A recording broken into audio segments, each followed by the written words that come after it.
আসসালামু আলাইকুম।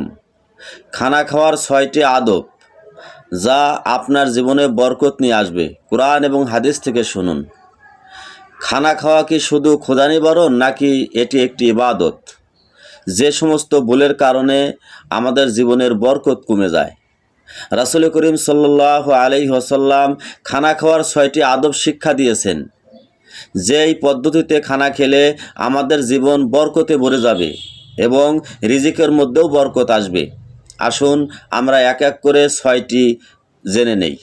১ নাম্বার, হাত ধোয়া ও বিসমিল্লাহ বলা। অর্থাৎ খানা খাওয়ার আগে কবজি পর্যন্ত হাত ধুবেন, এরপরে বিসমিল্লাহ বলে খানা খাওয়া শুরু করবেন। তিরমিজি শরীফের 3766 নম্বর হাদিসে একথা রাসূল করিম সাল্লাল্লাহু আলাইহি ওয়াসাল্লাম বলেছেন। যদি আপনার বিসমিল্লাহ বলতে ভুলে যান তাহলে মাঝখানে মনে পড়লে বলবেন বিসমিল্লাহি আউয়ালিহি ওয়া আখিরিহি। ২ নাম্বার, খাওয়ার পদ্ধতি। আপনি ডান হাত দিয়ে খানা খাওয়া শুরু করবেন আর ছোট কামড় নেবেন, অর্থাৎ ভাত বা যে খাবার খাচ্ছেন অল্প অল্প উঠাবেন, একবারে অনেক খাবার মুখে নেবেন না। এবং প্লেটের নিজের সামনের দিক থেকে খানা খাওয়া শুরু করবেন। বুখারী শরীফের 5376 নম্বর হাদিসে একথা এসেছে। ৩ নাম্বার, অপচয় করা যাবে না। আল্লাহ রাব্বুল আলামিন পবিত্র কোরআনে বলেছেন, ইন্নাল মুবাযযিরিনা কানু ইখওয়ানিশ শায়াতিন, নিশ্চয় অপচয়কারী শয়তানের ভাই। আল্লাহ তাআলা খানা খেতে নিষেধ করেন নাই, বরং তিনি বলেছেন খাও এবং পান করো, কিন্তু অপচয় করবে না। সূরা আরাফ ৩১ নম্বর আয়াত।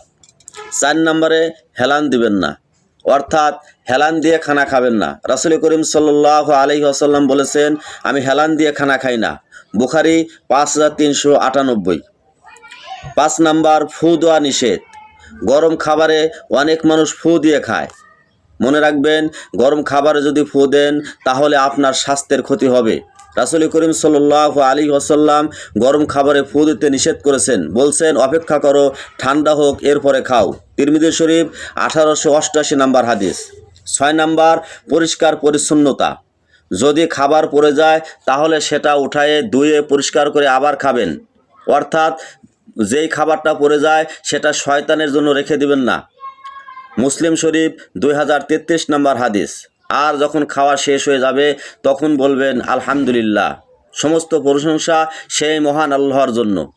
প্রিয় ভাইরা, যদি এই ৬টি আদব আমরা মেনে চলি আমাদের জীবনে বরকত আসবে এবং আমাদের জীবন নেকিতে ভরে যাবে।